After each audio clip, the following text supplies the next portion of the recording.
For the Colts, quarterback, right? I think there's a lot of different spots on the roster where, corners, you've got some new corners in there, like secondary just overall has got to play better, a little more consistent for them, I should say. Maybe the linebacker level as well. But man, it all comes down.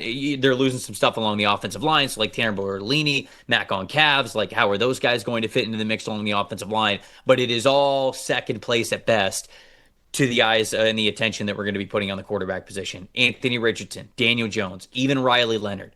Who's QB1 on this team? I think that it's probably between Daniel Jones and Anthony Richardson, but I think it's basically a wide open competition. I think that Shane Steichen and Chris Ballard both realize that if it does not go well for Indianapolis this year, I think they're both gone. And I think a lot is hanging on what happens early in this quarterback battle and how much confidence you feel in one of these players. Do you have a sense one way or the other about who you think is going to be the week one starter here for Indianapolis? Yeah, there's this. It's not quite the four-man circus that we have in Cleveland right now, but this is still a massive quarterback battle in Indianapolis. As you mentioned, it's Shane Steichen. He needs to find out who's his quarterback because there's kind of some pressure mounting on him right now, and Anthony Richardson's a lot of pressure mounting on him right now with sub-65 grades in each of his first 2 years. The question for Shane Steichen is, do you give it one last go with Anthony Richardson, try to make him a franchise quarterback you draft him to be at number 4 overall, or do you go with the higher floor player and Daniel Jones, who, of course, has a lower ceiling, but Daniel Jones has at least a 70-plus PFF grade in 4 of his last 5 seasons, right? So at least there is a floor there with Daniel Jones. Now, the floor is kind of a below-average quarterback, and the ceiling really is a below-average quarterback, but at least you have that, whereas Anthony Richardson, when he's been out there, it's been like one of the worst quarterbacks in the NFL, right? So the question is, does Shane Steichen go with the higher ceiling play one last time, take the roll of the dice one last time with Anthony Richardson, or do you go with the safer option in Daniel Jones? I have no idea what Indian is going to do in week one.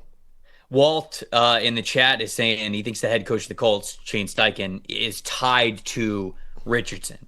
I don't know if that's the case. I think that most of me would agree with you, and that's why I do believe that Richardson's going to get the shot to be the starting quarterback in week one. But I think Steichen also realizes that he will have an opportunity at the beginning of the season to separate himself from Richardson, right? If he really does feel as though Daniel Jones gives them the best chance to win, and perhaps they could be a just above 500 team and be competing for the playoffs when it's all said and done, maybe they can go into next offseason as sort of the defense of saying, like, look, Richardson didn't work out, we pivoted, and we almost made the playoffs with it. Because yeah, that division, for as good as Houston is, and I think can become, the offensive line questions have me questioning exactly how high their ceiling is as a team, even though I love the defense and I love CJ Stroud. I think it's going to be a bounce back year, all that good stuff. The offensive line makes me a little bit worried.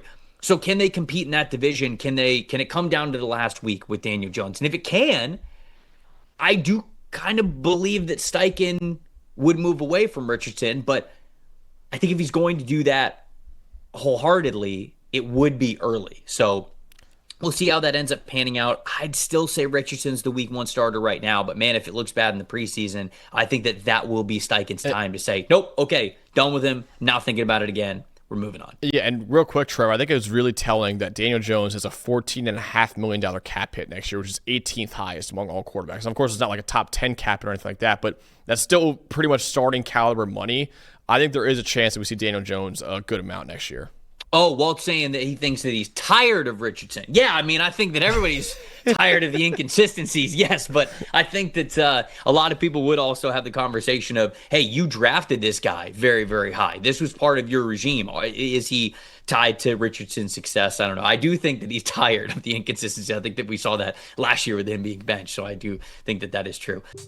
Thanks for watching, everybody. Make sure you like and subscribe the video, and if you don't have a PFF Plus subscription, you can get one to see all the premium stats that we talked about here on the show, plus the expert betting and fantasy advice over at subscribe.pff.com. The description is also right below, so if you are not a PFF Plus subscriber, you can come one today.